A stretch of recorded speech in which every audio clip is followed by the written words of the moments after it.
Hurricane, a tidal wave. Essence perfect, life looks brilliant. Give me more of this. I'm out of control, about to blow, and I've been caught in the undertow. So toxic, but I can't get enough. You're burying me, burying me. Yeah, you're burying me, burying me. You've got me hesitate. Push me out of myself. You've got me hesitate. I can see, I can hear, going crazy, but the light has got me hesitate. You've got me hesitate. Get you out of my hand.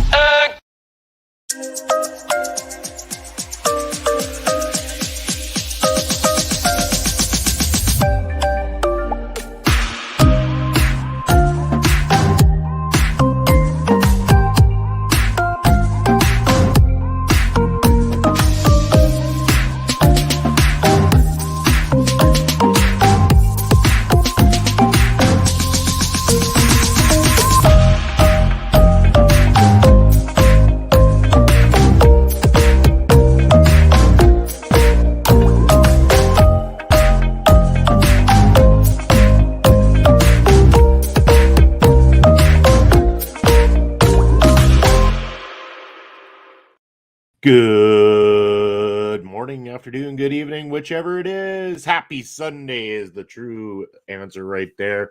I am Bobby Munson. This is Point of View, where today we're going to be watching the War Chamber II, MLW's latest release that's going to be out on their channel. But depending on where you're following from, thank you for tuning into the show here today. As you'll see, the ticker down below is where you can find all the different places to reach out to us here at our local establishment, OLE Podcast. If you are following along on social media, we will not be able to see any of the comments coming in, so feel free to hop on over to YouTube or Twitch. It costs you nothing. You can head on over there. Let us chat in the comment section, or if you're watching this post, comment section. We're always reading those comments. Going to do our best to get back to you at all times, no matter what you got to say. We want to hear from you. We want to talk to you. We want to engage, just like I'm engaging with my boy Basser here this morning. Basser saying, Bobby, you almost got hit with a Jacob Creed cowbell last night during his entrance. He swung that bee. Yes, he did. The crazed cowboy Jacob Creed in that main event. I got that absolutely perfect shot. I know Creed's entrance. I knew that cowbell was going to swing, and I got in exactly the right position to be just out of the way. Just out of the way. It's scary AF to stand there and watch this intimidating SOB throw that cowbell like he does. But damn it, did I not get a beautiful, beautiful shot of that moment last night, Basser. God damn, man. Wait till you see the video. Yeah, dude, how did you like the show last night? It was pretty chaotic. What a lot of fun. We had a smoke show, as it's called. PBW Presents Smoke Show, but we literally had a smoke show because we brought in a smoke machine last night for the first time ever at a PPW show. That was quite a bit of fun. Basser saying it was an amazing show. There were so many stars that showed up for so many tag matches. Yes, we had a total of 4 tag team matchups and 3 singles matchups, a total of 7 matches, and a lot to unfold. Teams are starting to come together. You know, new teams were formed. We saw some great things out of some first-time teams. Tyler Adams made his debut in Perry Pro Wrestling last night as well, too. Him and Tommy Gallivan, you know, made quite the connection last night. So, and then Zoe Sager turning around, making a deal with the devil and getting El Asesino as a tag team partner. Had it not been for, you know, the stuff behind the scenes that happens to be going on between Asesino and Michael Allen Richard Clark, I would have been shocked if Asesino and Zoe could have come up with that victory. But of course, the Short Kings getting that massive victory, massive pop from the PPW Nation. It was quite the magical night of professional wrestling. Gotta say, surprisingly, I'm a little sore this morning, but not as sore as I expected to be from all the running around of the ring. So I'm feeling pretty decent here for this Sunday. And hello, Barry. I believe that would be a good afternoon to you, sir. How are you doing? How did you enjoy TNA Sacrifice, I believe. It was last night. I didn't get a chance to watch it because, of course, I was out filming Prairie Pro Wrestling. Bass are saying Tyler MF Adams has hit his stride. He had us popping. That's we've seen him about 3 times now, 3 or 4 times there, Basser, at BEW shows, and I saw he was there last night, and I'm like, okay, let's see how this goes. We have a totally different crowd to what he's worked with other ones, and it's a very interesting crowd to work with. And God damn it, if it didn't, he connected. He worked it. He did well. He looked great out there. Again, he's clearly, even though we pick on him at BEW, we pick on him mostly because he went up against Uncle Phil in that first match we saw him in. But as far as BEW matches go, Tyler Adams was one of the standouts in terms of quality of wrestlers. So props to Tyler Adams for that debut last night. He probably hadn't heard pops like that in or out of the ring in his life. It's, again, like, as I was talking, like, I'm there early and setting up and talking to the boys and stuff like that. And I won't say who, but one of them was talking to me. He goes, man, Tyler Adams has got all these plans and he wants to do this and wants to do that already. And I'm like, he doesn't even understand yet. He hasn't gone out there and seen how this crowd reacts. You got to play to the crowd. You got to play to that PPW nation. And he did. And again, he got a lot of the stuff he wanted in. We up against, I believe they were up against the formation of Sheik Akbar Shabazz and Barack Garani. Again, a team that, has often teamed together in other parts of the country, but for the first time ever coming together in PPW was a very interesting pairing, a very scary pairing. That big finishing maneuver. In fact, I was walking into the back, and this is no word of a lie. I get grabbed by Sheik and by Barack and pinned up against the wall. And they told me, they insisted, they said that finishing maneuver that you saw tonight, that right there is called murder. Right there. And you better be saying that when it comes to the commentary on that video, or else you'll be the next one to be inflicted with murder. I was scared for my life, man. And what a scary, devastating finishing maneuver that was too. Holy, yeah, tell me about it. Barry saying TNA Rebellion last night was good. Some great wrestling. Santana turned up, which was good. Sami Callihan turned up, which wasn't so good. Oh, man, don't get me started on Sami Callihan. He's in this War Chamber match I'm going to be watching here tonight. So, Matt Hardy turned up, which I'm undecided about. Oh, yeah, I guess Matt Hardy's left AEW now, and everyone's speculating him coming to WWE, but there he is over in TNA. Let's see how it goes. I'm sure he'll be deleting people all over the place. Baster saying murder is a scary move. It sure AF is, dude. Holy. Like, I don't know if I was more scared by the fact that they grabbed me in the back and made sure I remembered what their move was called, or if I was that much more scared of the fact that they threatened to inflict it on me. Because, again, for those who didn't get to see it, so Sheik Akbar Shabazz picks up their opponent into the crucifix powerbomb, the razor's edge, as most people know it as. And then Barack Garani from the top ropes does his swinging neck breaker to the opponent that's in the crucifix powerbomb. Those two moves alone by themselves are deadly. Very, very deadly. And then you combine that with together and murder. Just flat out murder. I mean, I get the name of it. Understood, boys. I get it. It's all good. Barry saying murder might be illegal in some U.S. states, I think. Good thing we're in Canada, though. I guess they can get away with it here in Canada. Bats was saying Barat hits the blockbuster from anywhere at any time. He's sick with it. Man, they were a deadly pairing last night. Absolutely wild. So, yeah, a lot of great tag team action is where it was announced that Prairie Pro Wrestling for live capacity. We're going to be back on Saturday, June the 29th. Again, on Saturday, August the 17th. And then I believe it is Saturday, October 26th after that. And, of course, that being the Ring of Horrors Part 3. That's going to be in October. And, that means it's our biggest show of the year. And that is when we are going to crown the inaugural PPW Tag Team Champions. We're on the lookout. searching for them. See who's going to be able to step up to the plate, and we'll know soon enough. Got a couple more shows to go over the summer, and then we're going to work our way into that October season and give you the biggest show of the goddamn year. But speaking of big shows, here we go. I'm going to fire up the War Chamber Part 2, and we're going to check this out. See what the Chamber story this is all about. I'm sure it'll just be a relatively good. I'm just not too psyched about this main event of like the calling versus the calling 2.0 nonsense inside of a cage. They already do gimmicky bullshit matches as it is all the time. Sami Callihan and all his garbage crew. I just, I don't know. Again, I don't want to rag too much on it. I just really don't care for these deathmatch guys that's what all they ever do. I can't judge them on their wrestling when what they're doing to me isn't wrestling. And I say to me, again, you like death matches, you like gimmick matches, that's your niche, go for it. Just not my cup of tea, personally.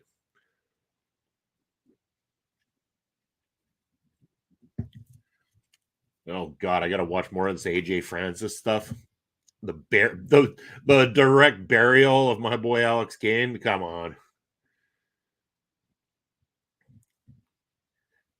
Barry, how you enjoying the invasion of AJ Francis on TNA wrestling as of late too? I mean, you're suffering through some of the same crap we're getting in MLW. You got Sami Callihan, you've got AJ Francis, all the worst of MLWs over in TNA too.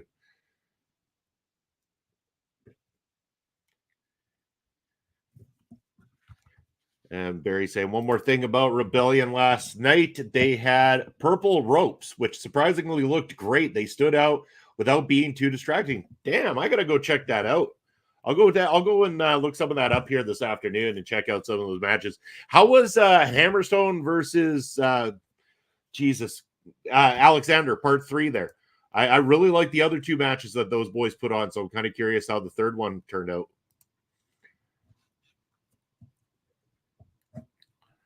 All right, here we go with some ML dub. What do we got up first? I don't know, because they're playing entrance videos of more deathmatch crap.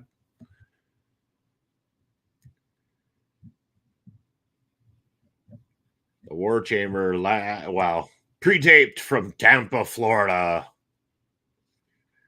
Christian Cole, Joe Dombrowski on the stick, letting us know what's going on inside that squared circle here tonight. It's the Death Fighters calling 2.0 versus the calling. So it's Sami Callihan and Rickey Shane Page and Masked Jobber 1 and 2 versus. Is Raven actually going to be in there? Like, goddamn Raven. Kojima versus Bad Dude Tito for the belt, though. This is worth watching. This is worth paying attention to. I'm really on board with that. And Bad Dude Tito's good. You got Matt Riddle versus Timothy Thatcher again. Riddle is an absolute clown in terms of his character, but his in-ring is good. And Thatcher I like a lot, so that should be a good matchup. Kicking off with Cesar Duran coming to the ring with his henchmen, his jobber guys. AJ Francis is awful. Yes, Hammerstone versus Alexander was a great match. Last man standing. Though the results surprised me. Alexander won. I thought they'd have put Hammerstone over. Very interesting. I mean, Alexander, I mean, if their motivation is to get him back in the title picture again to take it off Moose, then by all means, go for it.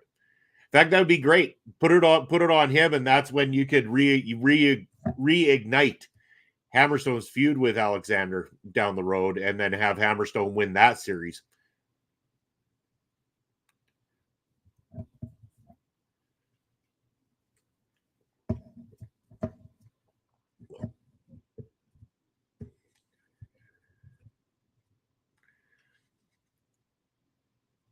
So Cesar Duran assumingly has brought somebody in. This is somebody we're probably going to see it as Lucha. Virus. Okay.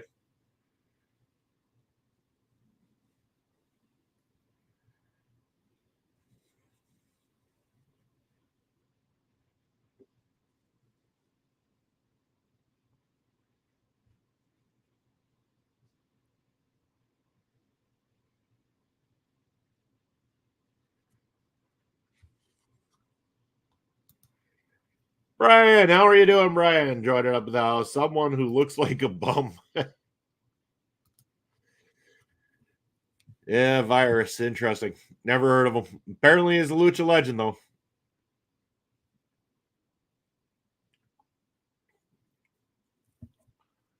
And his opponent, Star Jr. Yeah, with Hammerstone, Santana, and Nemeth, the world title picture is looking more interesting. Yeah, you know what? TNA is building to some good things. So fantastic. Brian asking any title change hands at PPW last night. No, sir. Colton Kelly defended valiantly against the crazed cowboy Jacob Creed, as Basser was saying earlier in the chat here. I almost got hit with Jacob Creed's cowbell, but got a really awesome shot of him swinging that bitch out. Yeah, it was a fun night, and we have not crowned tag champs yet. We started tag matches to start looking for who deserves to be in that picture with us. We will have 2 more shows coming up before the big show of the year, the Ring of Horrors, which will take place in October.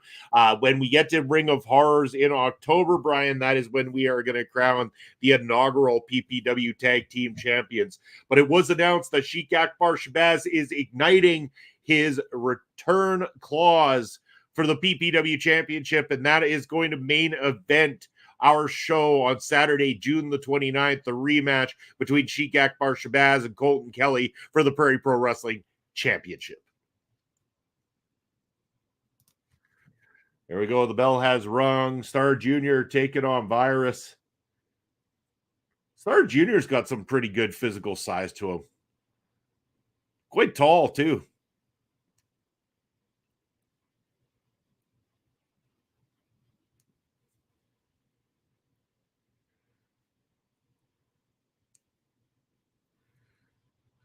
Couple of lucha guys that are doing some actual mat wrestling here, back and forth right off the hop. This is nice to see. It didn't immediately just go to like hot start firing this thing up. Like, this is kind of taking the pace a little bit slower to get things started. This shows veteranship.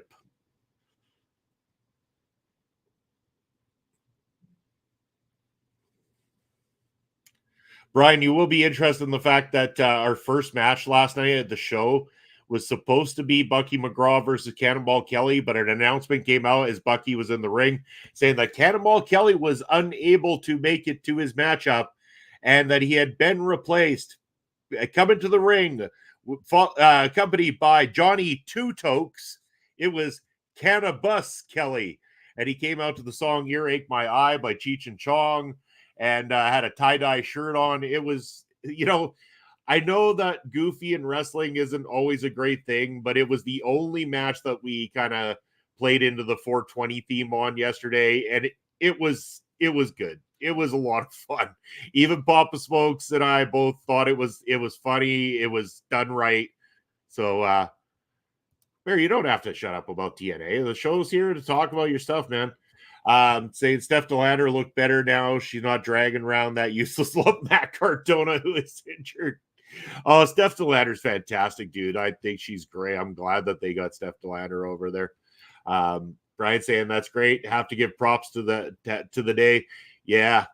But yeah, what a show it was though, Brian. Like, it's a lot of great stuff last night, a lot of tag matches. Again, we saw a debut of Tyler Adams joining Prairie Pro Wrestling last night, and a lot of interesting teams. You'll be interested to know your boy El Assassino teamed with the intangible one, Zoe Sager, last night to take on the Short Kings. That was one of the strongest matches the entire evening for sure. Almost a show-stealing matchup. And yes, your boy was pissed off again, Brian. He was all over the place, chair smashing, being an asshole, as usual. And at distance, I let him know, I informed him about the El Assassino Appreciation Society and the existence of the said society. To which he had a comment somewhere along the lines of, at least it just goes to show, Bobby, that there's people out there that are smarter than you. Yeah. It's how my relationship with Assassino works. I tell him something, he tells me to go F myself, and then threatens to hurt me.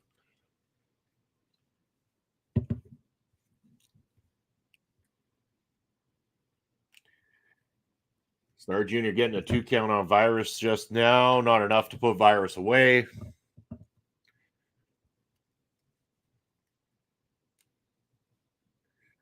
The Virus rolling to the outside of the ring. And Star Jr. just going to head on out, go and...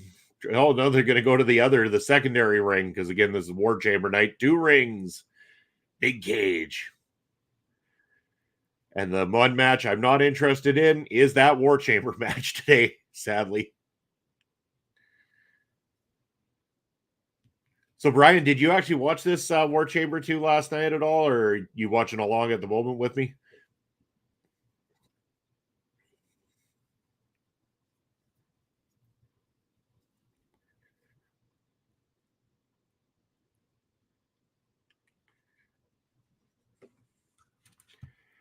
Brian saying that he also paid for the TNA pay-per-view, wanted to see Hammerstone, but they also had a hardcore match, which showed how dangerous the sport can be. They botched about every move in the matchup. Yeah, you know what? Some of those matchups, they're already kind of risky enough as it is, which makes me uncomfortable watching them. And then when you see people who aren't quite there when it comes to putting them on, and I just, mistakes can happen, but when you see mistake after mistake after mistake in such a risky style of matchup, it's very cringe and hard to watch. And I don't wish it upon people. This is, why I want to watch wrestling, not watch, blood matchups. I watched MLW last night, but hilariously did not watch the main event.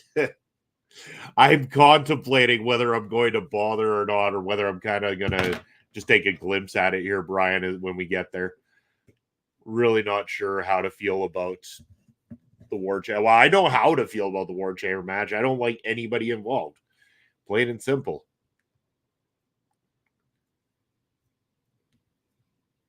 It's like you couldn't have picked more people I have no interest in professional wrestling, pretty much. The only thing they could have done to make it worse is add AJ Francis to it.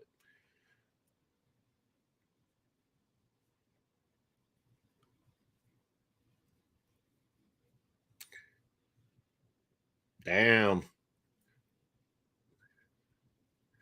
Star Jr.'s got some moves.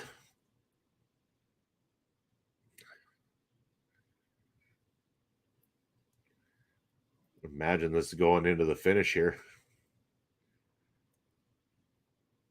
Yep, it's over by submission. Star Jr. beats Virus. Decent opener, though. Decent little opener. I'm not going to complain about that.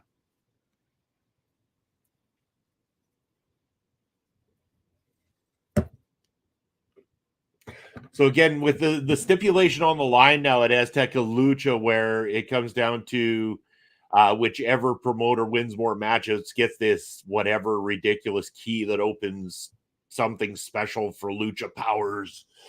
I had imagined that with Salina getting this edge here in this matchup and everything, I think they're going to push the direction of her maybe getting that win, but I have a sneaking suspicion Duran's going to pull the dirty and win more matchups that night. What's your thoughts on that, chat? Let me know in the comment section. Again, if you're watching this on replay on YouTube, you can always let me know in the comment section on the replay. We will check those out and get back to you. If you happen to be watching on social media, and I see a lot of you are, head on over to YouTube or to Twitch. You can sign up for free, watch along, and then you can get involved in the chat just like Brian and Barry Monkey and Basser. You can come chat with me, all things professional wrestling or whatever you want. What's on your mind? Let me know what you got going on this beautiful Sunday.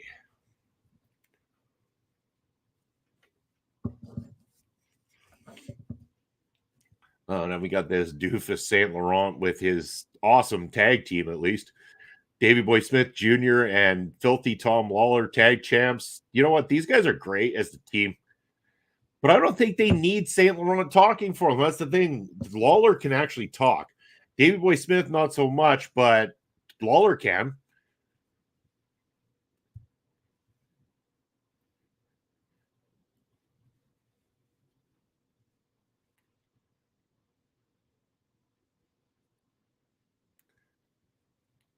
Let's see, finally, Tom Lawlor getting a chance to speak.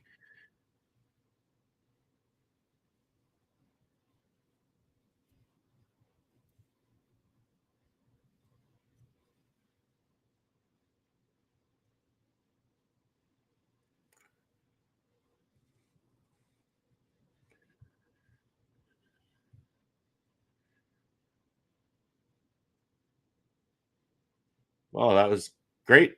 Awesome. Finally, we get to hear Tom Lawlor speak on MLW for a change. And it's great. The guy can talk. The guy can fight. The guy can wrestle. He can do it all. He is good. He is great as a tag team with Davey Boy Smith Jr. They make sense together. They're both trained fighters, professional wrestlers, all that stuff. It's wonderful to have them as the tag champs. If they let Lawlor speak some more, they could legitimize themselves as a formidable tag team.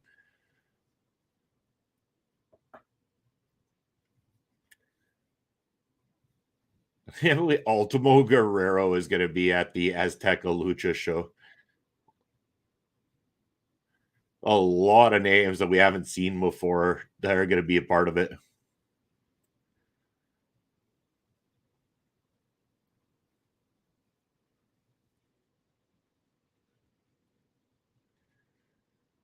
I wonder is there going to be a title challenge? I'd imagine there's got to be a title challenge of some sort at the show, but who's going to be in that picture? Do they reveal it tonight, Brian, on this card? Saturday, May the 11th, Azteca Lucha.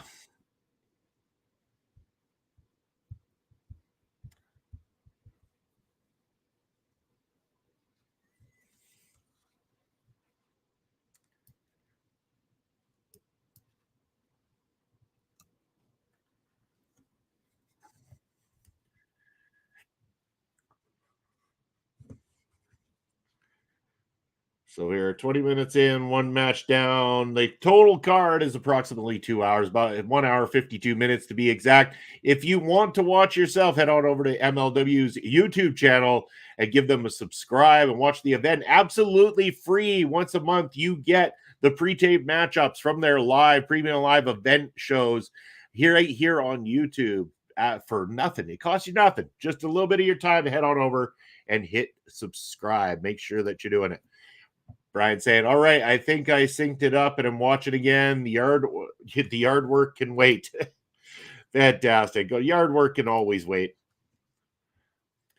Mind you, it has to wait here. Again, we got hit with a snowstorm this week in Saskatchewan. And so everything is all damp, wet, muddy, gross, and working its way back to normal. So hopefully the warm temperatures will kick in this week and we will start to get to a point where we can consider doing yard work in good old SK. Good morning, Astrid. How are you doing today? Thank you for joining in. I know that you saw the movie Abigail last night while I was out at PPW.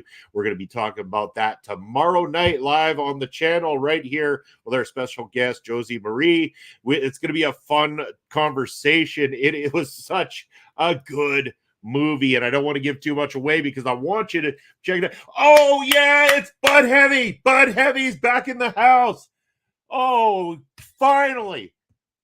Oh, it's been way too long since Bud Heavy was here. You made it. Fantastic. Oh, I just popped huge. My man, Bud Heavy. Not that I remember, but I also still bitter that I won't be there. Oh, yes, Brian. Unfortunately,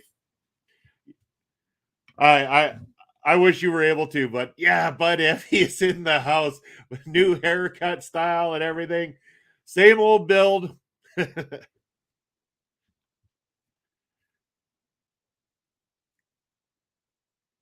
Who has Bud got the unfortunate pleasure of? Brett Ryan Goslin. Oh my God.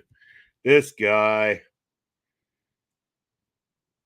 Why is it that this guy, he could probably have potential in the ring, but his gimmick is so blatantly annoying and frustrating to the point where I don't care so much. I don't know that it's so much him as it is just the gimmick for me. I think the gimmick is it's a right now gimmick. What do you do after that? What is he going to start coming out as the fall guy next instead of this Ken doll version of this? maybe he'll go back to, being like Lars and the Real Girl, and he'll start wheelchairing down a plastic mannequin that he found in a store and everything. How is this gimmick going to pan out, and what's the purpose of it is my question. Who's the old freak with Matthew Justice? I don't understand what is happening. Yeah.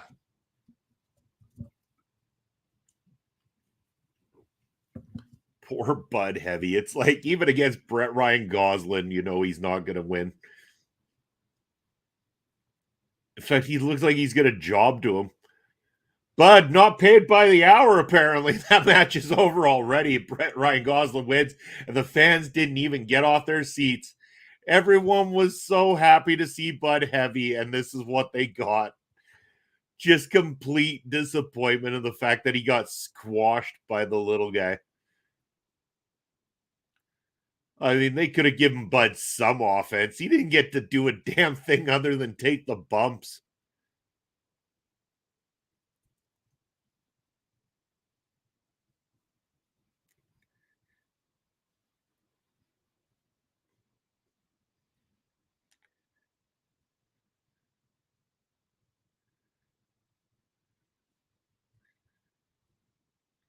Oh, let me guess. He's saying, is that the best you have? And now somebody's going to come out and fight him, or what?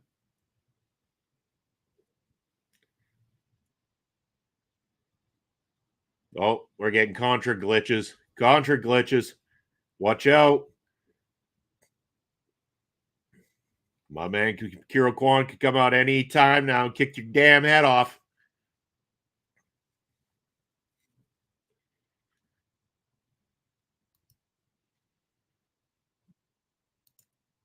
And now an attack on Bud again. He's a proud Canadian American based on his tattoo. I missed the tattoo.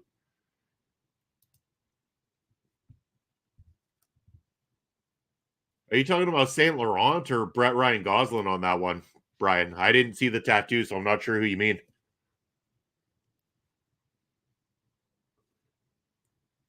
I mean, Pop Smokes and I dubbed Bud Heavy an honorary Canadian because, he likes sports and he likes to drink. So pretty much, Canada.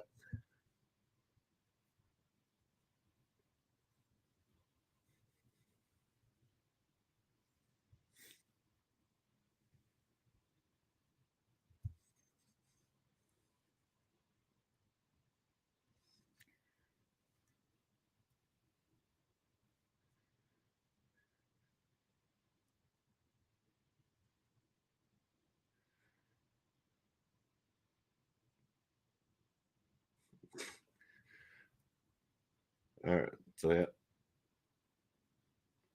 Oh, so that was Salina De La Renta's mom. I was like, I'm trying to figure out who that is, but I guess it's Salina De La Renta's mom that was down there saying that she wants her daughter to go and take Cesar Duran, grab him by the balls, and rip them off. Fair enough. Fair enough, Salina mom. BRG should probably watch his insults given his manager is MSL. Yeah, I agree with you. Yeah. I love when they do these. It's like, get the latest MLW action figures that left the company at least almost a year ago. Now featuring Microman, Lindsay Dorado, and the Judge EJ and Duca. Jesus. That's how much the turnaround is bad in this company, that it's like the action figures come about after they've actually been in the company. Mystico defending against Barbaro Cavernario at Azteca Lucha by the looks of it. And he said BRG has a maple leaf with stars and stripes inside of it. Interesting. I mean, I want to support Canadians all I can, even if they, are, honorary Canadians or new Canadians or whatever. I like to support Canadians, but damn, BRG is a tough call. Oh, it's time for the burial of the Beaumaye Fight Club. Oh, I want to be excited about this because this is a good match on paper. You got Mr. Thomas and Alex Kane against Davey Boy Smith Jr. and Filthy Tom Lawlor. I like this on paper, but it has been an absolute decline and a complete stop of the Beaumont Fight Club since Alex Kane lost the belt and then being, done by done by that whole bad AJ Francis match last time out. Nominative determinism in action. His name is Bud Heavy, and he's a Bud's a big boy. He's not going to deny that, Barry. Papa Smokes and I had an interview with him quite a few years ago now. Great dude. Absolutely great dude, though. So much fun. And yeah, he said that the name came about because he was sitting around. He loves drinking Bud Lights, and he was sitting at a party with some of the boys, and they're like, you keep drinking those Bud Lights there, man, and you're going to keep gaining around the waistline. And he's like, you know what? That sounds like a good name. Bud Heavy it is. That's where the Bud Heavy name came about, was from him drinking Bud Light beer. Oh, God, we got to have AJ Francis on commentary. The lineup here is good. Why does AJ Francis need to be on commentary? Why? Is there like a just mute Francis button? Where is that button? Come on, give me a just mute AJ Francis button here. It says people don't support it. Barry. Or sorry, Brian. I'm giving Barry. Barry probably likes people. Brian.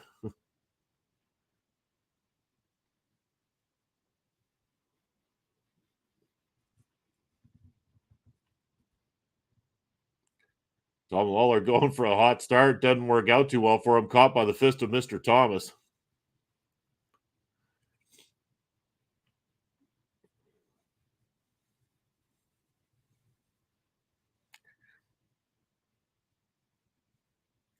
Oh, shit. That was awesome. Oh, that was great. Oh, man. Kane and Thomas working in tandem well there. That was fantastic. Love that.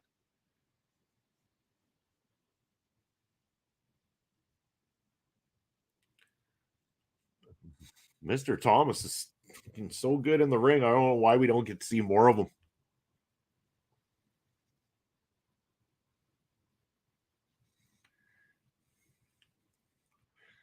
That's the best AJ Francis can come up with for an insult there. Oh, Alex Kane needs to talk to his barber. That mohawk's got to go. Good one, bud. How so original. So original. Again, big shout out to everybody who's joining in the chat here today, watching along live. If you happen to be watching along over on one of our social media platforms, you can hop on over to YouTube or to Twitch to join in on the conversation at any given point in time. You can head on over here and talk to us live. If you're not watching this live, you're watching on replay over on the YouTube side. Make sure that you're checking us out in the comment section below. Let us know what is your favorite match tonight. Maybe what is your favorite MLW match of all time? Let me know. I will get back to you. Vassar saying, Bobby, what do you do after the show last night? Well, sir, I was wondering where you boys all went because I thought maybe you wanted to see if you wanted to come for a drink, but Big Papa Smokes and I, we headed on over to the Black Cat. We decided to partake in a little bit of 420 participation, and we had ourselves a couple of beers and a shot of wild turkey, and then we headed on home. Got home probably 1 o'clock-ish, maybe just a bit before that, and I pretty much went to sleep shortly after. Woke up this morning. It was about 6:30. Had a little bit of brekkie, a little coffee, and now just watching some wrestling. Imagine that, going from wrestling to wrestling. Who would have thunk it?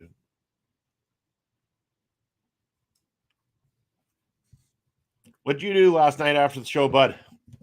Did you guys just head straight home afterwards? Black Cat was like super busy when we originally got there. They were doing some like death metal bingo or something like that. And then like within 5 minutes, not even, it was like the half the building cleared out. I was like, man, Do I smell that bad from all that sweat? Oh, I mean, I might have smelled bad. God damn it. Dixie Dragon, that fucking big dude, just as I was taping one of the entrances, he leans his damn head back and just drips his sweat right all over top of me. I'm just walking and all of a sudden I feel like I'm getting a shower and I'm like, oh God, it's a shower of dragon sweat. Gross. Brian saying, I never realized that AJ has a mumble mouth, which makes it easier to ignore him. Oh, I've been ignoring him the whole time. It's like as soon as I heard the voice, I'm just like, nope. I can't stand him. I really can't. I don't like his wrestling, and like his talking's even worse. The only thing I like is like he looks good physically, like he looks like he could be something, but then he's not. Yeah, not at all.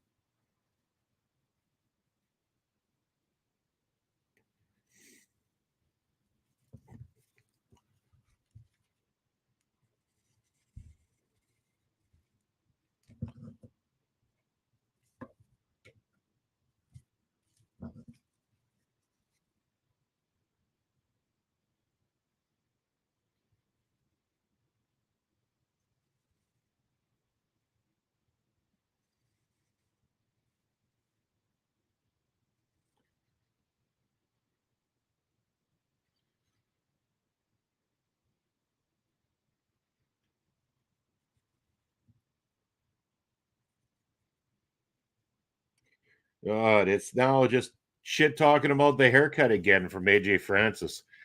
Like, yep, this is so interesting.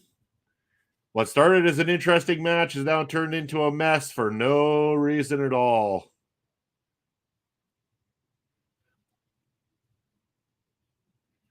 And the referee just like literally watched Tom Lawlor. He turned and watched Tom Lawlor kick the belt out that he just used out of the ring.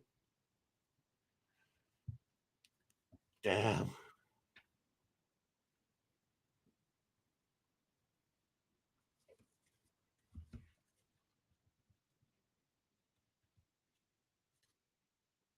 I can't believe it. Yeah.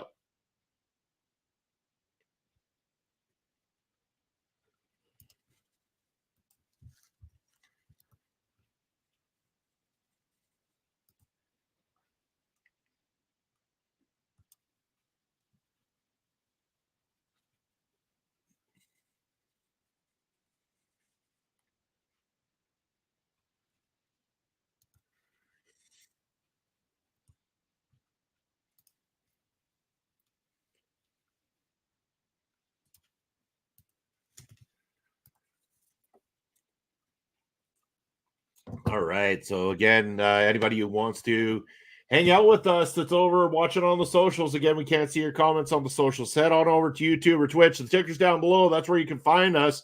That's where we're streaming right now. You can get in on the conversation here as we're talking some professional wrestling of the day.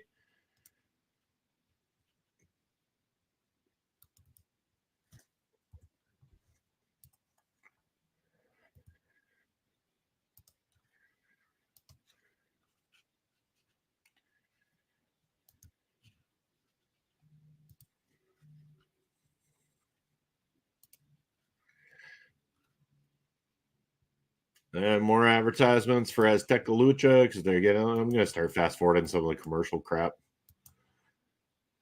All right, let's get to the next match. Next match time. Let's skip right to it. Let's get on with the matches. More wrestling. Less talking, more wrestling.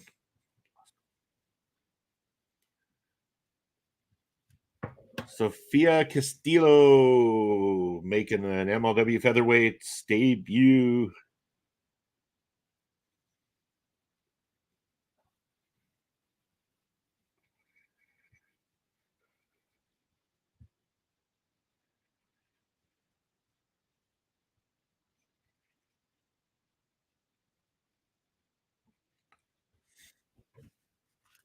And Brian saying WTF. WTF for the champions. No, get away with your WTF, Brian. Jesus. WTF is for the champ. I mean, I like the tag champs and all, but Zeta's good. We got Zeta coming out here now.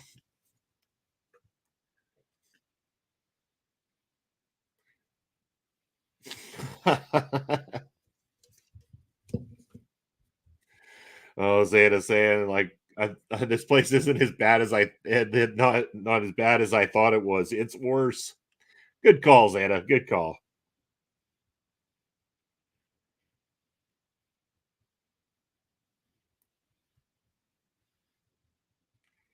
I like this whole being on the stick on the walk down to the ring. That was something that, like, when growing up, like watching IRS there, when he would come to the ring with no music and just insulting the fans on the way down, it was such a nice touch.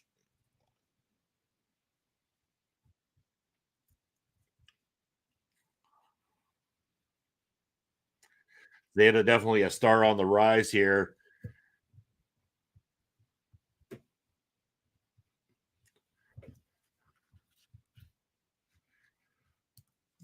How old are those two Japanese wrestlers? Both looked about 70.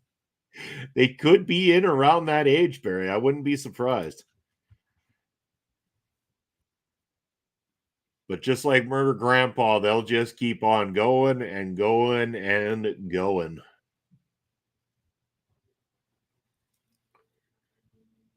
Remember, if you ever want to learn anything about Japanese wrestling or you want to ask those types of questions, the best people to ask would be Andre and Melball, and you can catch them here every Friday on Andre and Melball's Japanese wrestling update. So make sure that you tune into that and ask the experts when it comes to Japanese wrestling.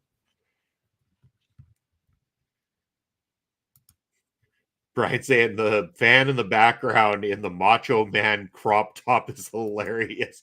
Oh, yeah. I dig it.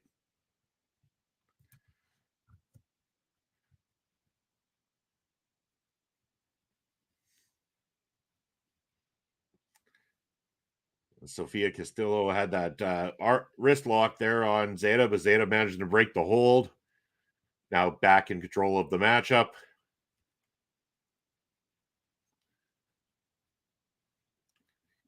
And again, Zeta made it very clear when she was on Asher Asks that she feels Janai Kai has been ducking her and not giving her the opportunity she deserves at the MLW Featherweights Championship.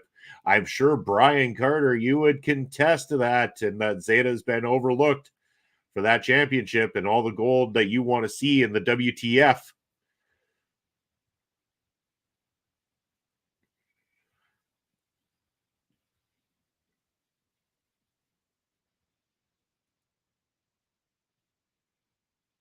Oh, Sophia Castillo with a nice maneuver there. Definitely making quite a mark here in a debut matchup in the featherweights division. Going for the cover, only a 2 count though, not enough to keep Zeta Steel down. Zeta rolls to the outside, looking to gain her composure, but Sophia Castillo not going to give her a moment's rest. Right back to the outside, throwing her into the ring. She knows how she has to get this done inside that ring to pick up a victory and start making a name for herself in the featherweights division. But Zeta had it well scouted. That might be it. Hook of the leg. No, not enough still. Very dear woman wrestler in blue, you've got a microphone. You don't have to shout everything. I need to skip forward. Zeta's great, dude.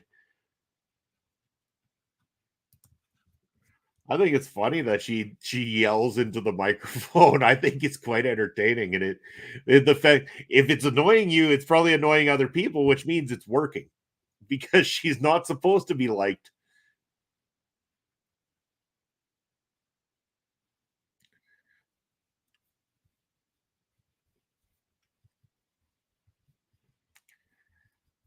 This is a solid matchup, I gotta say.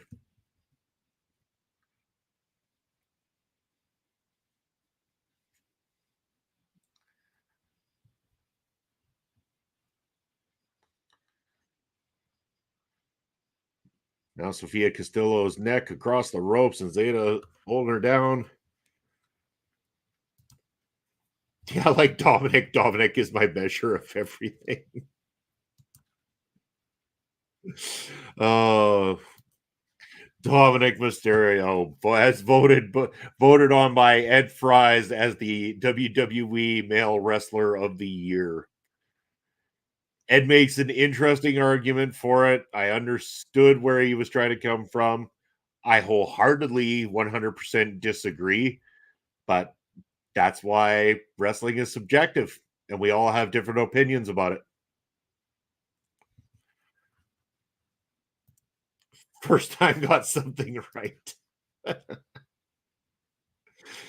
Berry Monkey in fine form here on this Sunday.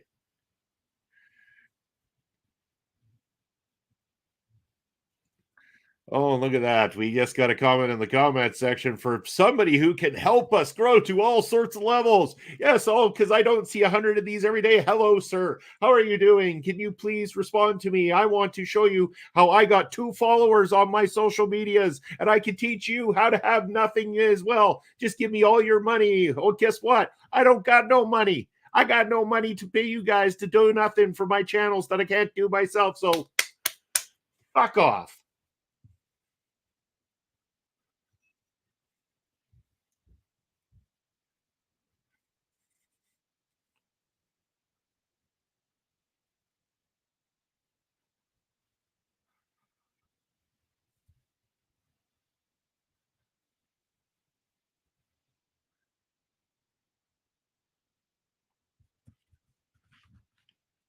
Ryan saying, I think MLW should spend a few bucks for some mats around the ring or even for the entrance ramp. All the gym floor wood cheapens the production. Yeah, it's their arenas have never been much to be desired. Even when they're in the 2300 arena, they're really just the cement everywhere in that one. Even PPW's got some mats on the outside of our ring.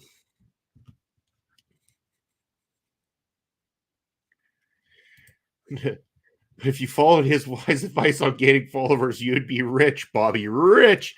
Yeah, I know, because apparently there's like several million marketers out there that can teach me how to do all these great things that I don't already know.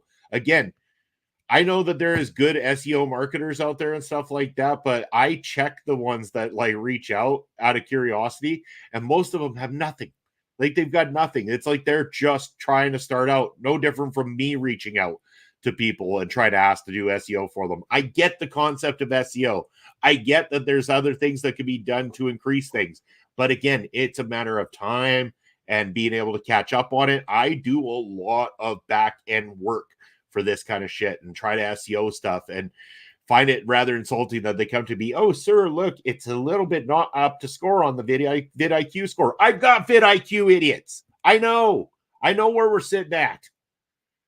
Okay, it's easier to get vidIQ than it is to hire some goofball that thinks that they're all of a sudden a magical SEO expert because they went around and checked out some YouTube channels that are clearly on the rise and they know that we're onto something, so they want a piece of the pie before we even get it.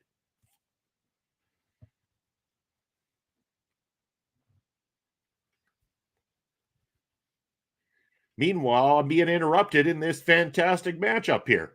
Great debut from Sofia Castillo.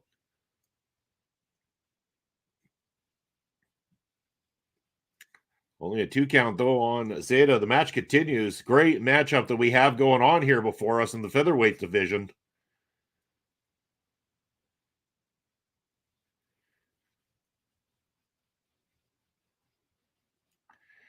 And a roll up now from Zeta. Wait. Oh, that was close. Sofia reversed it and just about got the pinfall.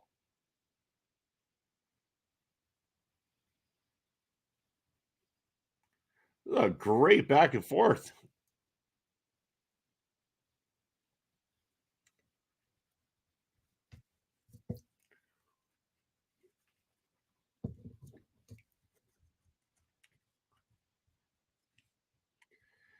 And again, if you're following along with us over on the socials, we are broadcasting live on Twitch and YouTube.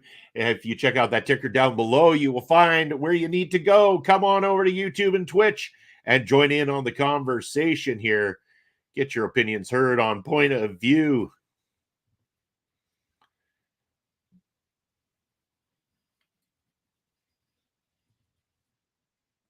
Oh, and that's got to be it. Zeta goes for the cover. 1, 2, and 3. It's all over. What a great matchup here tonight. Sofia Castillo, great debut in the featherweight division. Zeta Steel picking up another big win. The black-haired one isn't bad. Is she the one debuting? I'd say sign her if not already. Yes, that was her official MLW featherweight debut. Did a fantastic job, and I'm on board if they decide to go and try to bring her on a little bit more full-time. I think Sofia Castillo would fit in nicely with the featherweight division and add some more depth to it as well. So, yeah, great job here in this matchup. Probably the strongest matchup of the night so far, in my opinion. All right, I'm going to skip past this calling bullshit and go right to the next match, which I believe is Timothy Thatcher versus Matt Riddle. Timothy Thatcher, I think, is great. Looking forward to this. Matt Riddle, complete absolute goofball asshat, but his in-ring is good, so I'm expecting a good matchup here at least.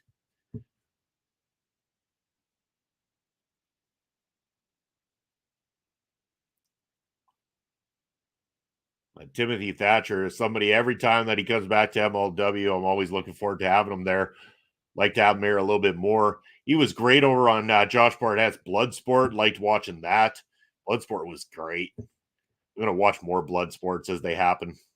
Bloodsport Japan, I believe, is the next one that they're going to be doing, and I'm looking forward to watching that one for sure.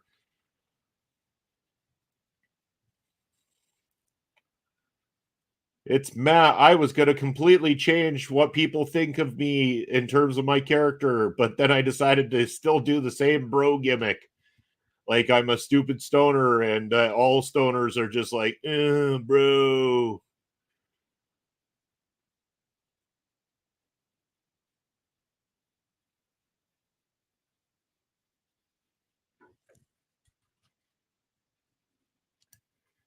Ooh, bloody Thatcher. I can't support anyone called Thatcher. Just because Margaret made problems doesn't mean that Timothy is bad by association. Thatcher isn't the Iron Lady, so don't worry about it, Barry. It's all good.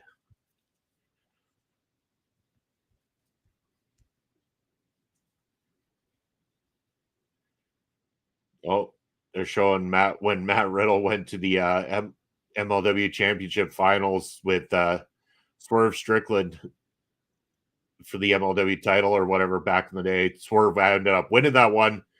Matt Riddle never actually ended up winning the championship here in MLW.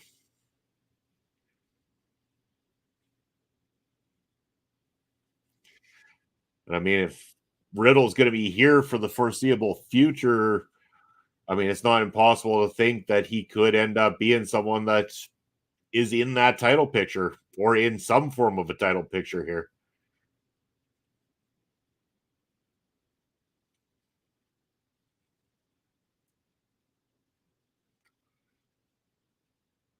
So, Barry, by that association, I'm assuming you're cheering for Riddle in this matchup versus cheering for Thatcher. Once again, I want to thank everybody who is following along. We're having a great time talking in the chat. If you're following along on the social medias where we can't see any comments from you, head on over to either Twitch or YouTube. You can see in the ticker down below where you can find us, and you can join in on the conversation over on the YouTube and Twitch side of things for the rest of the program. If you're watching on the replay, remember to get your comments into the comment section below. Let us know what your favorite match was, what you like most about MLW, what you thought of the show as a whole. I will get back to you. Read those comments, like those comments, and I will reply to those comments. We thank you for all the support here on the channels.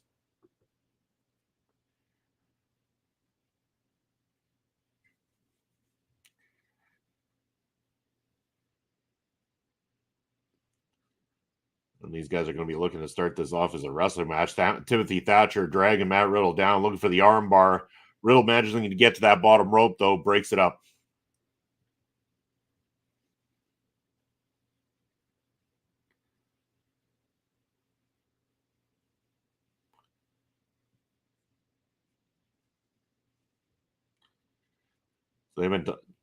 They keep saying that. Well, like they keep referring to him Matt Riddle here as having not lost, but he has really. I mean, if you count his first run with MLW, just undefeated since returning. I know they said it one time here, but yeah. I'm hoping double DQ and a losing retires from wrestling with these two. Loser retires from. Oh, Barry. These two are going to put on a good matchup. I guarantee you, man. Like them as people or names or whatever or not, the quality of the match in the ring will be worth it.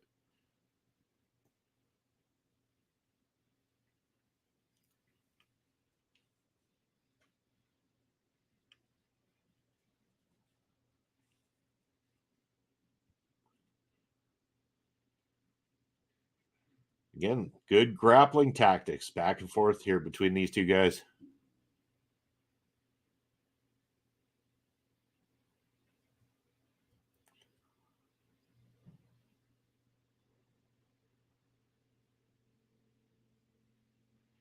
Yeah, somebody in the background. Let's go, Thatcher. It's like the only person clapping. Let's go, Thatcher. And everyone just turns their heads to him like, dude. Or I know they probably turn their heads to him. We're like, bro.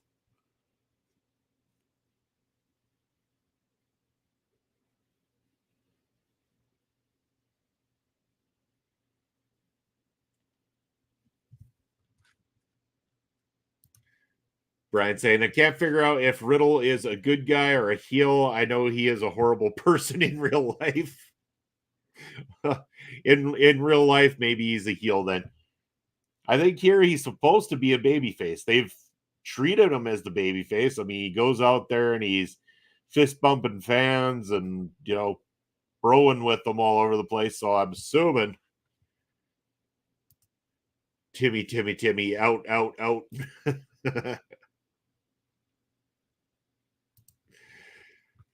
Come on, guys. We got a wrestling match going on here, an actual wrestling match.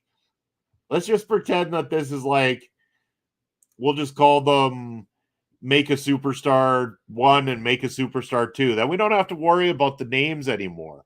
Then we can just watch the quality of the wrestling. Yeah, that sounds good.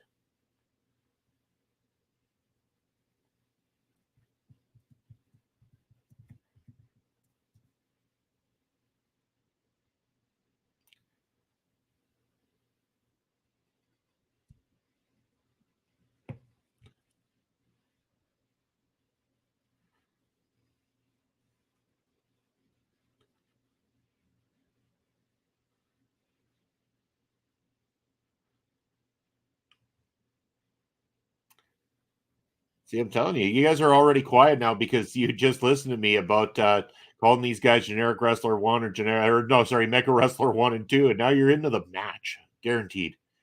Glued to it, in fact.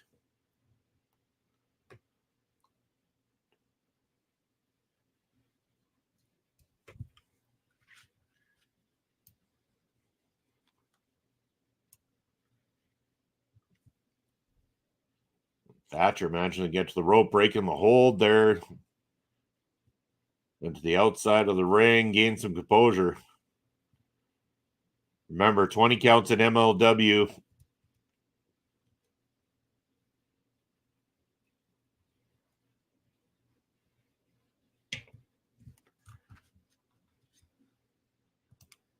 Bruce, yeah, I was thinking nice echoey arena makes crowd sound bigger. That's why you can hear the one dude saying, let's go, Thatcher. Can you imagine what kind of sound would echo in there if we had Prairie Pro Wrestling in that building?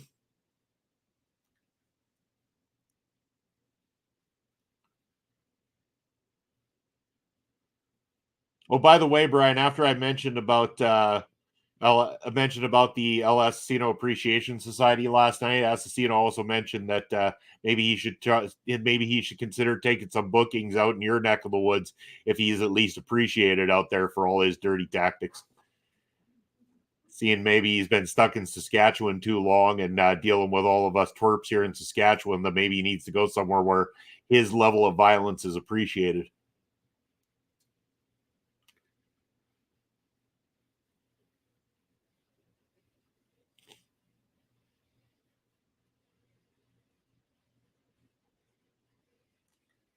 Thatcher really doing some work on the left arm of Matt Riddle. This match, I've been focused on it for quite a while.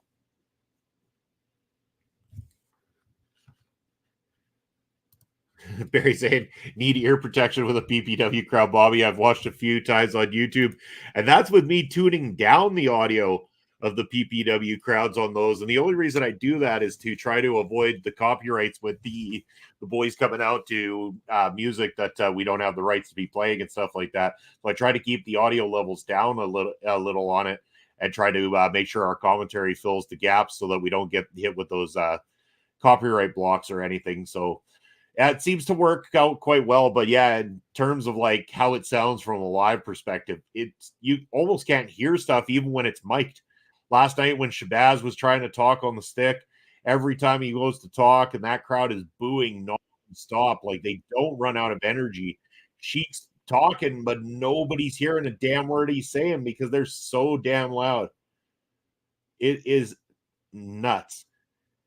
And again, we're not 1,000 people. We're not 5,000 people, anything like that. Our audiences are 300. We keep selling out. It's 300 every time. We're turning people away because it's a very popular show right now.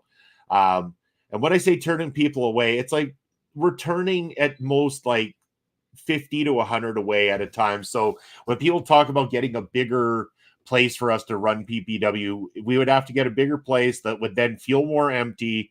And most places, this is the biggest problem. We've asked over and over and over again. Everybody says, yeah, we'll do it, but we'll control the booze, or they won't let us sell booze. Well, if there's no booze sales for PPW, that's pretty much most of our profit margin out the window. Booze like keeps us going in PPW. It's great. Let's make that happen. That would be my WrestleMania. Get to see El Asesino in a live capacity. Talk to your local promoter, Brian, and tell him you demand El Asesino. I have a feeling that he would be willing. If they could cover his expenses to get there and to work the night, again, I'm pretty sure that he would go just for the opportunity to inflict some violence on somebody somewhere else.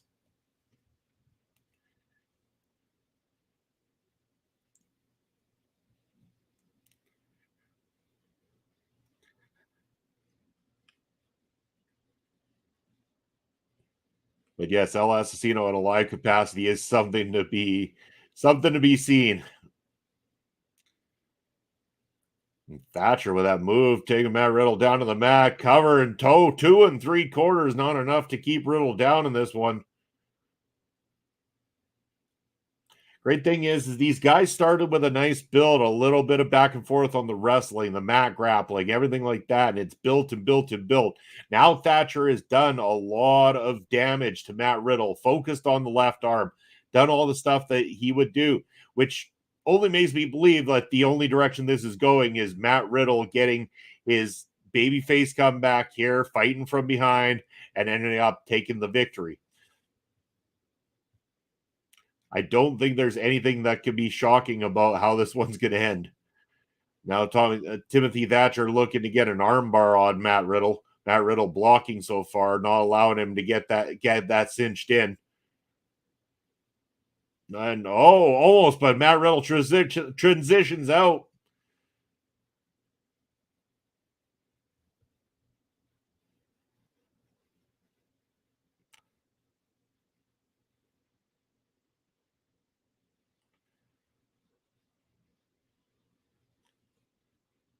All right, so now back to the middle of the ring. Both guys looking pretty worse for wear, and they're going to throw some shots back and forth here. So one of my least favorite things in wrestling nowadays is this back and forth in the middle of the ring. You hit me, I hit you. You hit me, I hit you. Quit playing fucking nice.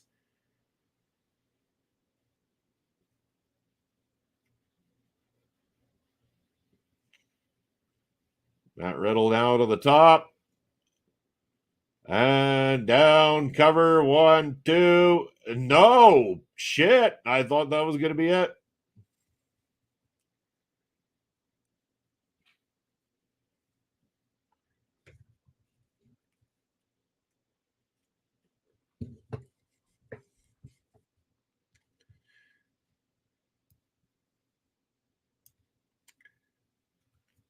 Riddle down looking to go for a submission, but managing to roll into now Timothy Thatcher getting a hold of that left arm. Or no, he's got the right arm. Sorry. Surprised. I thought he was focusing on the left earlier. Now Matt Riddle hitting him with the knee on Thatcher. And Brostone connects. 1, 2. And there you go. Matt Riddle is your victor. 1, 2, 3. And it is over.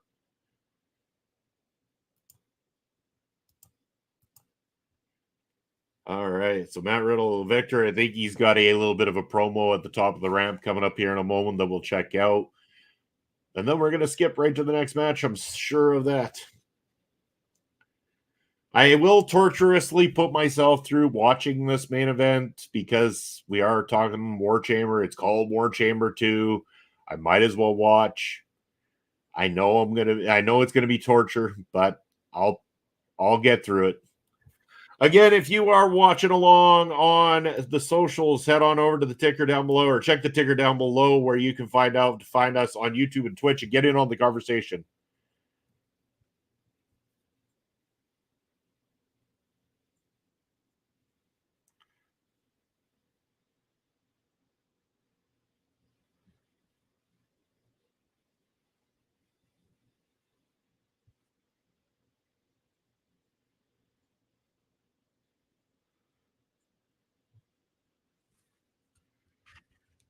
Riddle now looks like he's seemingly calling his spot, wanting to get the MLW World Heavyweight Championship, he said.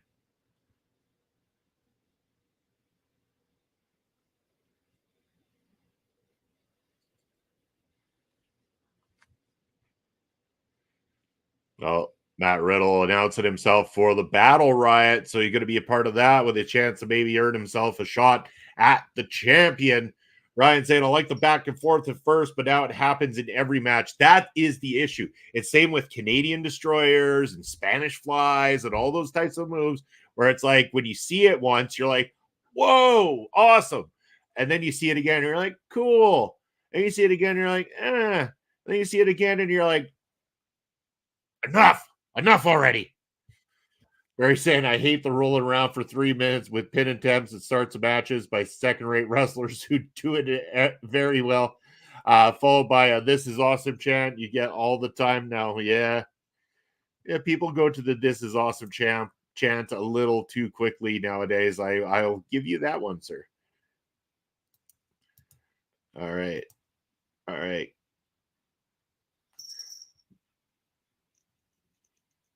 All right, so championship matchup now, I'm guessing. This is the one I'm looking forward to. Here we go. It's going to be the start of the matchup.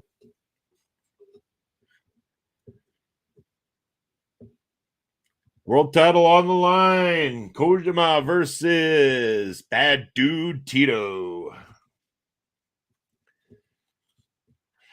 And as the wrestlers are making their way down to the ring, I am going to hop on over to the weekly calendar here for you guys. Check out what we got going on at OLE Podcast all week long. We got a pretty packed house and a lot of cool shit.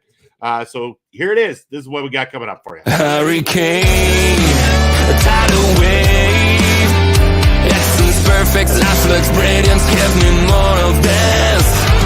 I'm out of control, about to blow, and I've been caught in the undertow. So toxic, but I can't get enough. You're burying me. Yeah, you're burying me.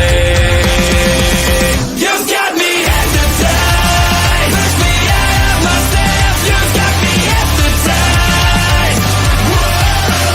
I can see, I can hear, going crazy for the luck. It's got me hypnotized. You've got me hypnotized. There you are, my hand. And here we are. We are back as the champion is now making his way down to the ring for this matchup.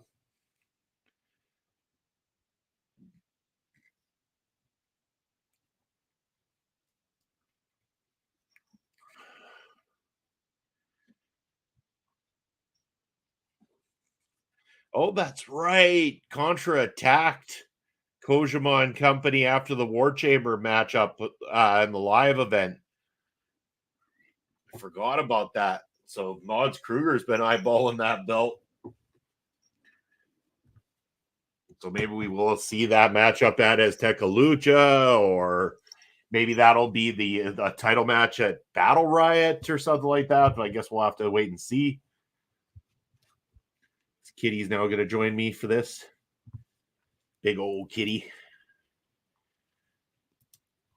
Or my biggest wrestling EC or my biggest hate in wrestling EC dub chants are now, I think, Too Sweet chant even worse. So is that what one? Don't disagree with you on that, Barry. I think I thought the What one was annoying even when it first came out from Steve Austin back in the day. Like Steve Austin, I just really found that goddamn annoying. That big kitty.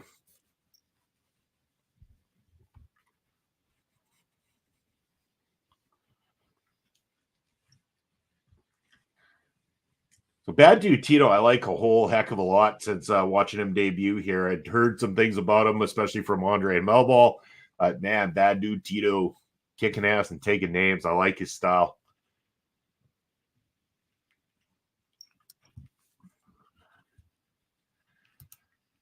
Don't forget about the duct tape senior samurai. He could be a difference maker if he applied his arthritis cream properly. Yeah, you got a point there. I'm going to be right back with you guys. Hold on. I actually got to just do something real quick. Be right.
All right. Sorry, everybody. I am back. Hope you wash your hands afterwards, Paul. Always practice good cleanliness, Barry.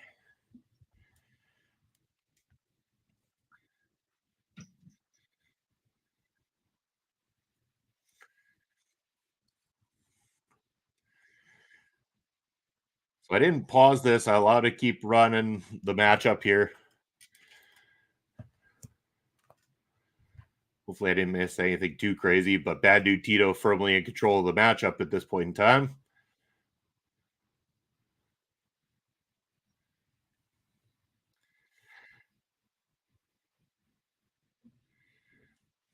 The only sad part about having the title matches on these pre-tapes is the knowledge of knowing that whether or not there's a title change. That information gets leaked quite easily.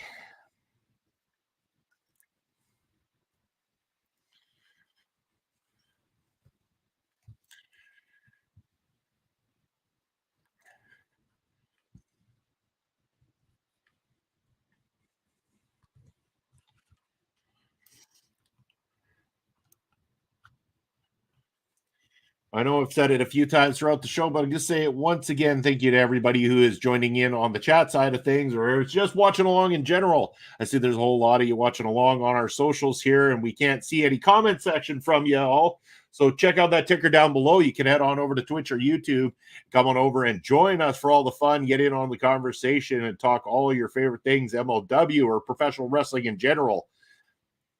Or just tell me about life in general. What have you been watching? What do you like? There's a lot of great stuff out there.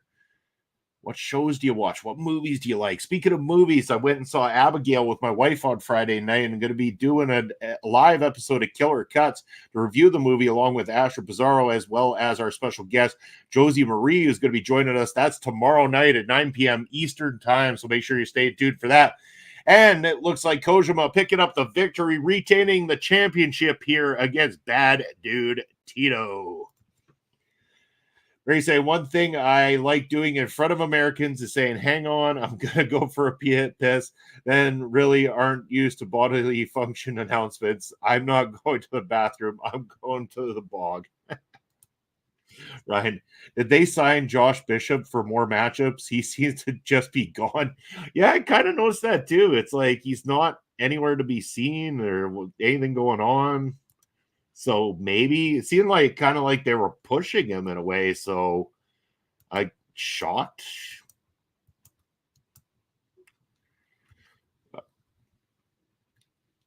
So we got. Oh, okay. So the World Titan Federation getting the crap kicked out of them backstage by Mons Kruger and in Contra. All right. Now they're getting War Chamber. Oh, no. No, this is my nightmare come true. If it would have ended on that world title matchup, I think would have been fine. The card would have been solid, but now we've got this. And normally I'd be excited for a War Chamber matchup, except for this isn't just a War Chamber matchup. It's a War Chamber matchup featuring 8 of my least favorite professional wrestlers on the planet today. The winner of the coin toss comes out for a 2-on-1, blah, blah, blah. This is basically War Games. If you know what a War Games is, you know what a War Chamber is.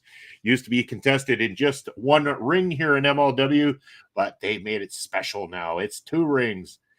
And we got Jake Christ coming out first.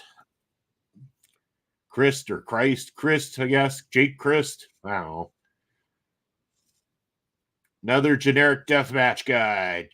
Generic deathmatch guy, number 1 for one version of the calling. I don't even know which side's which anymore. And he brings a trash can, even though they've got a trash can and a Home Depot door and some chairs. Probably kendo sticks, because you need those kendo sticks to construct a professional wrestling ring these days. The doors you could justify as possibly being something they're using as a like in case one of the boards of the ring breaks and you could use it to patch the board. I guess, but please tell me where kendo sticks come into play. Garbage cans, I guess, they're around their arena usually, but they got some pretty nice empty garbage cans that they seem to find all the time.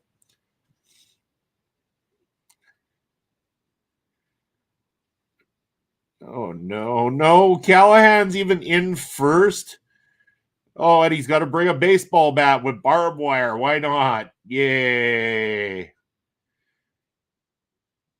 Talk about gimmicky on top of gimmicky, more gimmicky, just nonsense bullshit. How lazy can you get with booking when it comes to this stuff? It's like, here's the thought. Let's take wrestlers and we'll stick them inside of a cage. We'll put barbed wire on the top of the cage. And then we're going to put weapons inside the cage. And then they're going to bring weapons down. And then they're going to do a bunch of blood spots.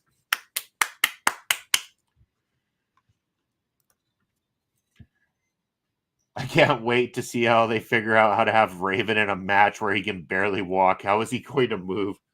I don't know, man. This is going to be just bad. Oh, yeah. Oh, so we get a trash can lid to the face, and then Callihan spitting in the face. Another trash can to the face.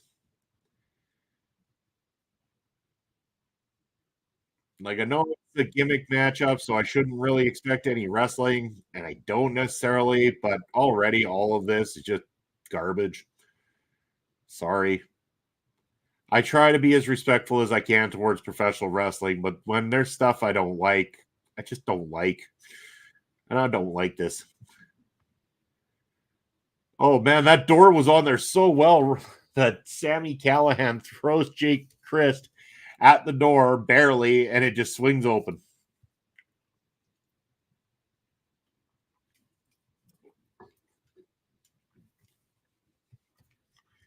Love how they have to like sell the idea that the cage like is supposed to keep them inside and contain them, but obviously it didn't work. From like what looked like one of the weakest tosses I've ever seen, but it's clearly because they had to go to the outside and fight on the outside because there's just conveniently tables and doors on the outside of the cage.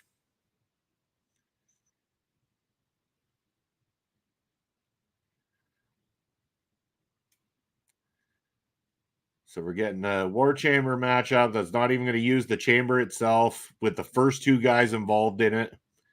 Going to save this spot for later with something crazy that knocked down the door that would have looked good. No, we gotta have this where the door lazily gets open and we got blood already. Good. Why not a blood spot with the first two guys in this thing?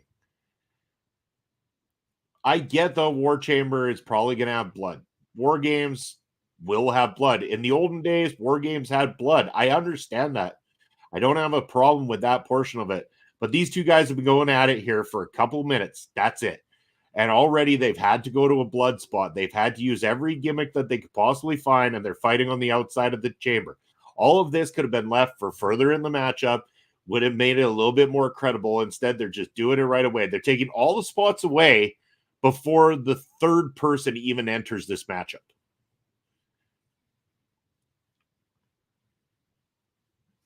How are you going to keep the audience's attention if you're going to do everything now and save nothing for later? Like, it's not like you're going to do all these special things and draw blood and stuff, and then all of a sudden you're going to be seeing a bunch of wrist bars and hip tosses halfway through this thing.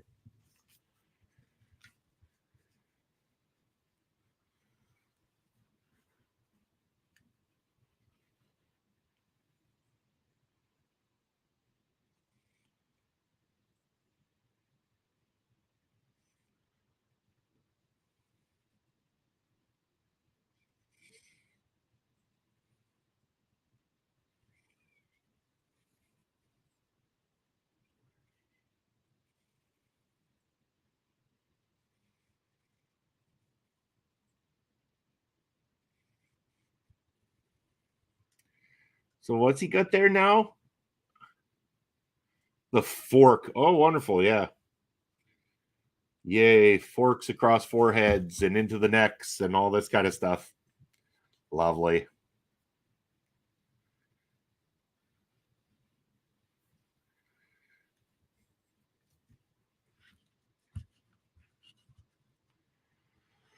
Oh, man, this is torturous. I'm already bored of a War Chamber matchup.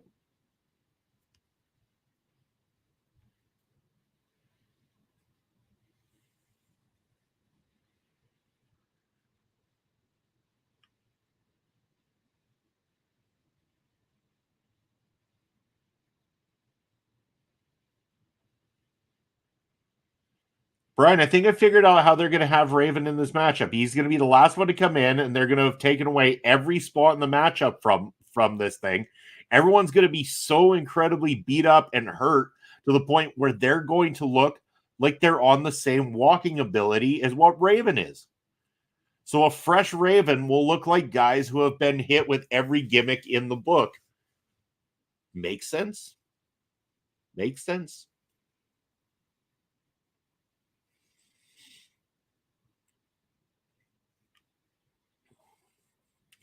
And here comes Deathmatch AKIRA. Because we got to really make sure that we save the no-name people for later. Oh, and he gets hit from behind. There we go. Rickey, Shane Page, and the two masked jobbers are beating the piss out of AKIRA before he even gets to the chamber.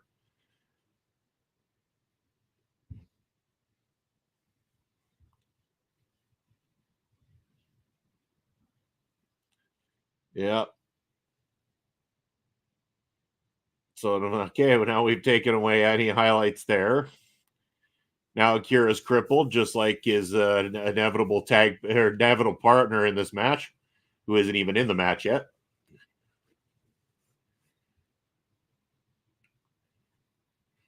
I also love how it's like a very small beating of AKIRA, and they've got all these officials checking on him like he's been just about murdered. And meanwhile, Sami Callihan is literally basically sliced up Jake Christ inside the ring, and yet it's like, oh, Jake Christ still in this thing. He's doing fantastically. I'm out. I don't blame you, Brian. I don't blame you. It's just, oh yeah. Now he's gonna paper cut. Why not? Oh, let's go over to the other ring where we've got a table and a Home Depot door. Oh, look at this. AKIRA, like a phoenix rising from the ashes. He looks up and notices that his partner in this matchup is being paper cut because, yeah, why not?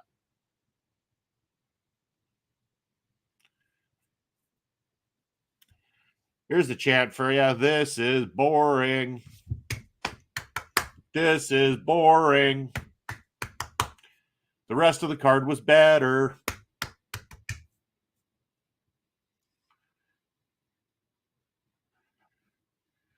Oh, now Ricky Shane Page is in it, so we'll save all the jobbers for later.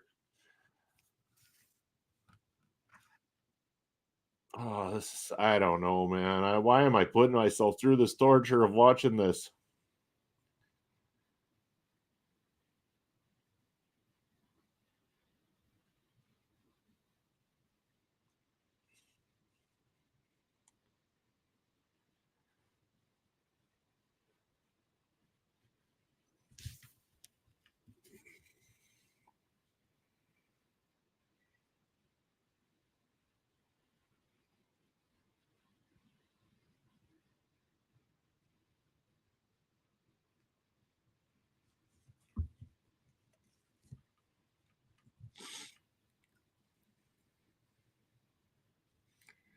Oh, now AKIRA's got blood too. Everyone's gonna get some blood here.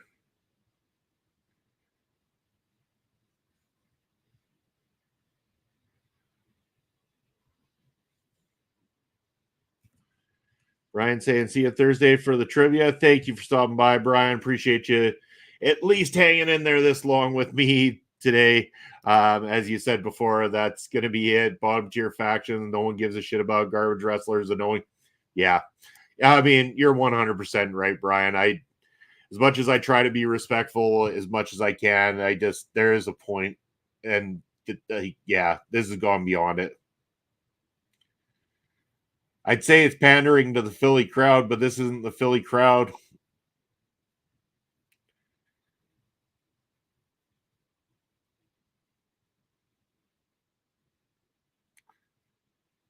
Oh man, we're at 3, 2, 1 to see another calling. Oh, Jimmy Lloyd. Okay, haven't seen anything interesting from this guy yet either.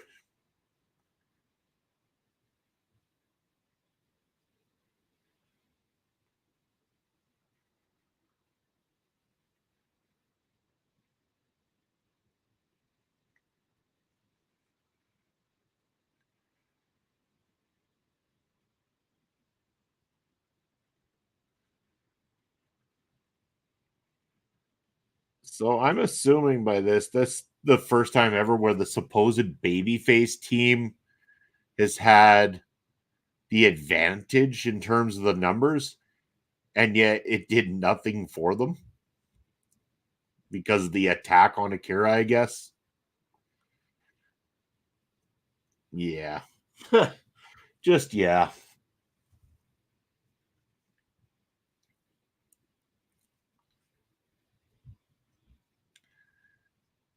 Hit against the structure and another chair to the face.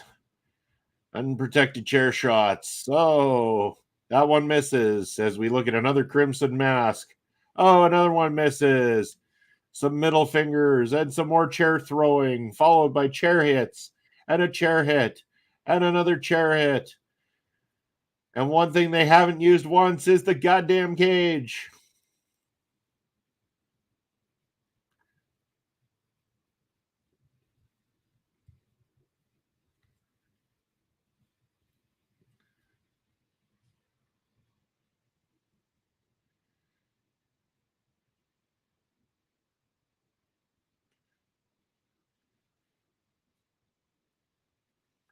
All right, so now we got generic guy number whatever coming out.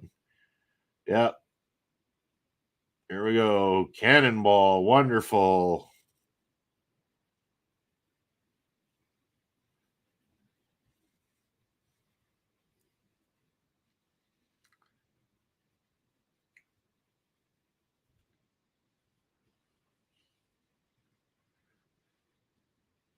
I'm sure business will pick up now that this big mask fucking idiot is in here.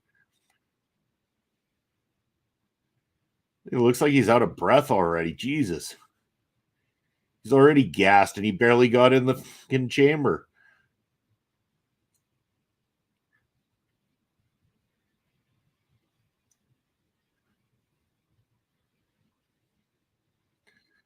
Oh, yeah, let's get some more barbed wire. Oh, let's wrap the barbed wire around the big guy. Yeah, dress him like a Christmas tree.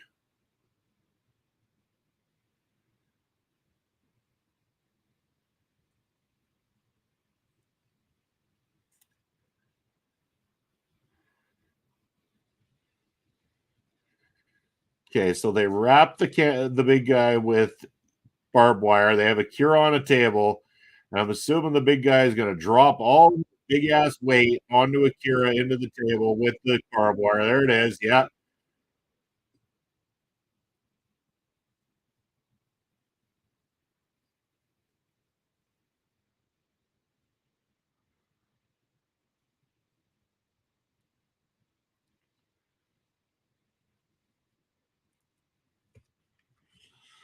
Oh, how much is left in this show?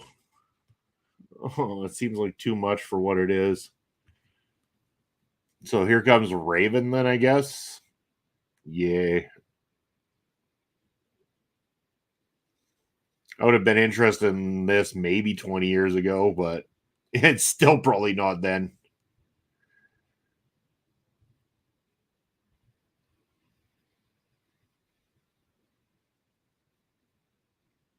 All due respect to Raven and his career, this is not something I want to see as Raven getting into a War Chamber matchup. Oh, here comes the generic EC dub chance, because why not? And just the weakest of kendo stick shots coming in. Meanwhile, the music's still playing.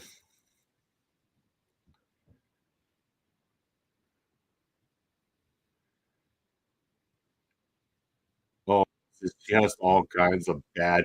This went from bad to worse.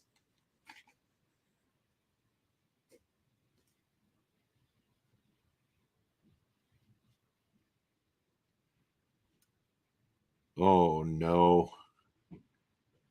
Why did they do this to us? I'm skipping ahead a bit. Let's get the last person out here. Oh, yeah, there goes Dr. Cornwallis. Oh, that's a fantastic name for this mask jobber. With his little Spirit of Halloween mask that he picked up on the way to the event.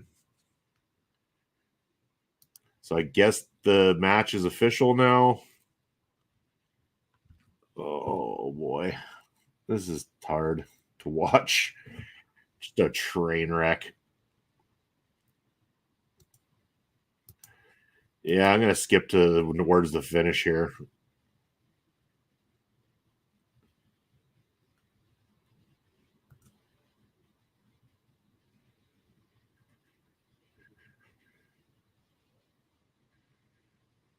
Oh my god, there's a spot with Cannonball pouring tacks into the face of AKIRA. Jesus. Oh, there's Jay Chris to the top rope. Even though he's had his leg broken in the match, he climbs the chamber, dives onto guys. They're waiting there for him. Oh, now they're setting up boards, blah, blah, blah. Yeah, just skipping.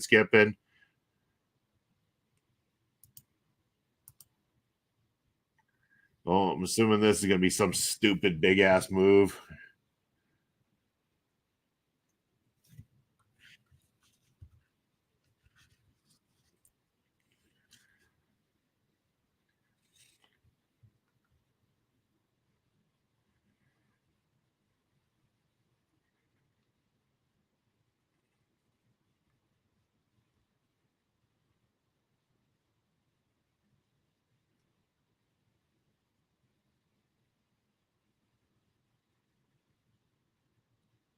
Oh, now Kira's got barbed wire in the mouth of Ricky Shane Page, who's now tapping like a little wimp that he is. And the garbage match is done.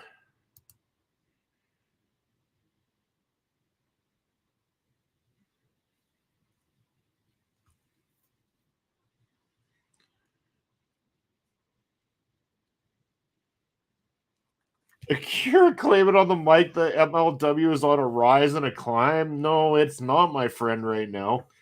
But like on a complete decline, especially in the quality lately. Especially with your ass on there and all these idiots. Okay, anything cool happen after the fact here, or is this just them celebrating like a bunch of morons? All right, dumb celebrating, dum still celebrating, dum celebrating on the rampway, hugging like a bunch of losers. Oh, Salina and her mom are back in the parking lot here for the final shot. Is it going to lead to anything interesting? Oh, Cesar Duran watching and spinning around that key. That's it. Now, if you minus out that main event, I'd say that this was a good show, decent show, reasonable show. No, I liked it. Other than the War Chamber match itself, I thought it was good. Could have done without that, but otherwise, I liked the rest of the card. We've got the Battle right around the corner. Should be interesting. Azteca Lucha is coming up as well too, so be looking forward to checking those out. Also, thank you everyone who tuned in and watching the chat. Remember, if you're watching on the replay on YouTube, get your comments in the comment section below. Always appreciate to get your opinions on everything to do with our shows here at our local establishment. See a lot of you were following along on the socials, so make sure you check out that ticker down below. Make sure you're checking us out on the socials, but also checking us out on YouTube and Twitch, where you can interact with us and all of our live content that we do on the show. One last time, I'm going to play the weekly calendar, so you know what we got coming up this week from OLE Podcast for you. Hurricane, a tidal wave. Essence perfect, life looks brilliant. Give me more of this. I'm out of control, about to blow, and I've been caught in the undertow. So toxic, but I can't get enough. You're firing me. Yeah, you're firing me. You've got me hypnotized. Push me out of myself. You've got me hypnotized. Whoa. I can see, I can hear, going crazy for the light. It's got me hypnotized. You've got me hypnotized. Can I get you out of my head? And that's what we got coming up throughout the week. Again, I have been Bobby Munson. I'm going to put my credentials up there below where you can check me out. Yes, I am going to be available a few times throughout the week. Again, tomorrow night, I'm going to be doing the live episode of Killer Cuts. Myself and Astro Pizarro are going to be welcoming guest Josie Marie with us to give our full review. Spoiler warning, it will have spoilers in our review of the movie Abigail that just hit theaters this weekend. So if you haven't checked it out, go check out Abigail today and then join us in that live capacity tomorrow and follow us for that. Again, Thursday night, myself and Papa Smokes return for Ring Respect Radio, and it's WTF Do We Know About Wrestling Pub Trivia Night time. Yes, we're going to be having some fun talking MLW on a Thursday night. That's right. Our theme for Trivia Night is going to be Major League Wrestling. I'll also be back next week with you on Point of View right here on the channel as well, too. And a lot of cool stuff throughout the week, as you saw there, aside from the Abigail review. Marvel Talk returns this week. We got the Japanese Wrestling Update. We got the Honor Ramble. We got Taking Over. All sorts of great stuff. But also on Friday night, Ed and Asher, they're going to be bringing you the WWE 2024 Draft Watch-Along. So during SmackDown, the draft is going to start taking place, and you're going to be able to join in a live capacity here and talk all things WWE Draft 2024. So be staying tuned to that one. I want to thank you all once again for all the love and support you've shown here today. What a wonderful show it was. Appreciate you all being on board with me. And until throughout the week or next Sunday, take care, everybody. I'll see you soon.